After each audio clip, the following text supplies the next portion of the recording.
This is the examination of the hidden human condition. You're listening to the Hidden Killers Podcast. This is the Hidden Killers Podcast with Tony Brueski. We are talking about the Delphi murders right now with forensic psychologist Kate Wallinga.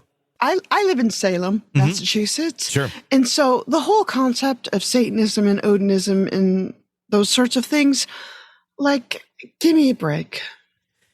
Like, I'm so sorry, but like,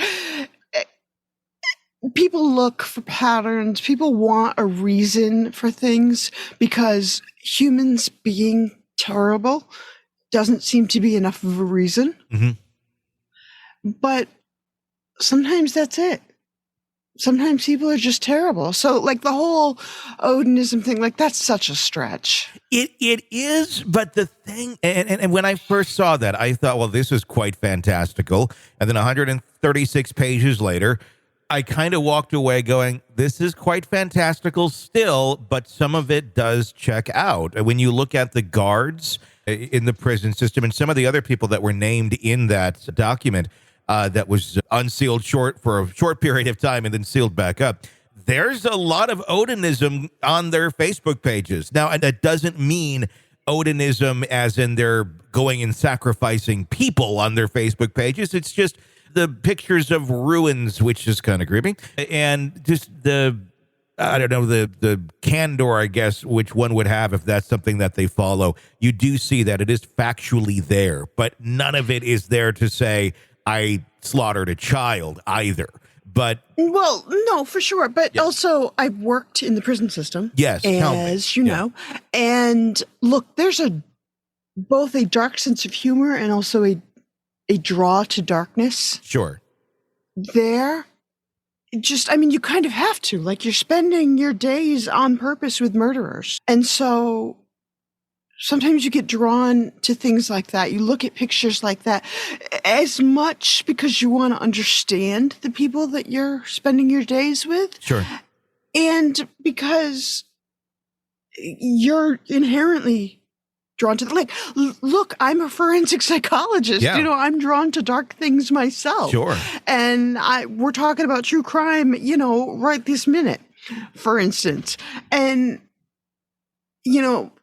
I've been married for 1,000 years, and my husband has zero interest in true crime, like less than zero. And so if you were to look at my search history versus his, you'd absolutely wonder what's going on in her head, and what is she into and that kind of thing. But literally the other day, I looked up the Satanic Temple in Salem to figure out where it was so that I could drive around it. Because I know where it is when I'm driving on purpose, but I was driving elsewhere. Sure. And so I couldn't remember which road it was down, and I wanted to make sure to avoid it because it's tourist season in October in Salem.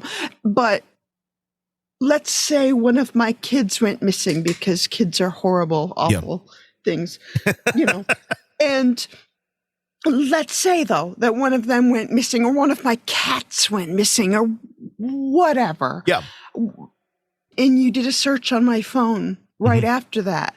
We find patterns. We look for patterns. Humans are more comfortable when we can find patterns. And so, I've worked with a lot of guards. I've worked with a lot of inmates. I've worked with a lot of offenders. And here's the thing, as an asterisk about psychologists, is we don't work with healthy, happy people. So I don't know what the proportion of healthy, happy people is that look up stuff like that. Yeah. But unhappy, unhealthy people look up stuff like that all the time, and there's no connection between looking that stuff up and the crime itself. I'd say it's one thing looking things up out of morbid curiosity. God knows my search history is just filled with horrible people. But it's another when you start demonstrating it, though. I mean, there are patches on some of these guards about Odinism. There's posts. There's one of the posts from one of the people that was never named a suspect that actually had things that mimicked the ruins that were on the bodies of those girls on his Facebook page shortly after the crime took place, and they never investigated it further. I think what if we go and take a look at this and even just pull back this was a sacrifice to Odin or something like that. The fact that there had been many odd connections that seemingly were ignored by police in this case, that's, I think, what the big issue is with a lot of this, because we look at Tony Liggett, who is the chief of police there, and basically, for no other word better than lying, when he was asked about what evidence he had, what sort of connection there were to Odinism and things of that nature. It seems he wanted to paint a picture a different direction than what his facts were coming back at. And his facts were actually coming back into more the fantastical category than the non-fantastical category of a CVS employee going out for a walk one day, raising his hand when asked who was there and saying, hey, I went for a walk over there that day. Yeah, I didn't. And then suddenly he's the main suspect. There were others that seemed to have a little bit more of a connection that raised an eyebrow than Richard Allen. And that's where we look at this and go, this could look like a conspiracy theory, or could just be really police work that was done in a way of, I'm going to go down this direction and there's nothing that's going to change my opinion as I go down it. I'm trying to figure out a way of saying ACAB without saying ACAB. But, that it's not just inmates and offenders and mentally ill people that make poor choices or scary choices or dark choices. Sure. And I, myself, personally, just me, put most law enforcement in that category as well. That you're looking for bad people, and when you look for bad things, when you are drawn to bad things, you find it. Okay. And so, I just sort of feel like, the number of cops that have questionable tattoos that you'd never see when they're wearing their uniforms, things like that. And it as well, I am not at all a conspiracy theorist. Yeah. People, as I'm demonstrating right now, people don't know how to shut up. Yeah. It's really hard.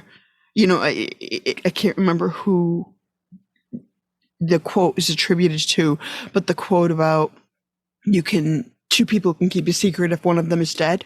Sure. That it's so hard for no one else to step forward. Yeah. And that's say, And that's a very good point, because if we were to go down this Odinist conspiracy theory route, you're talking about so many people, and you're talking about literally, everyone that's in power that would have to all be in on this, all working in tandem together perfectly, and nobody is raising a hand, and nobody at some point is saying, yeah, it's a pretty bad idea that we slaughtered 2 young girls over by the railroad tracks. You'd have to have everybody on the same page that this was the best thing to do for Odin, which that in itself, when you look at it that way, really kind of blows it all out of the water. Want to listen ad-free? Want advanced access to all of our interviews before anyone else? Become a True Crime Today Premium Plus subscriber on Apple Podcasts. You get every episode commercial-free, so you can binge on true crime until you can binge no more. Search True Crime Today Premium Plus on Apple Podcasts now, or go to our podcast page and sign up now. More of the Hidden Killers podcast next.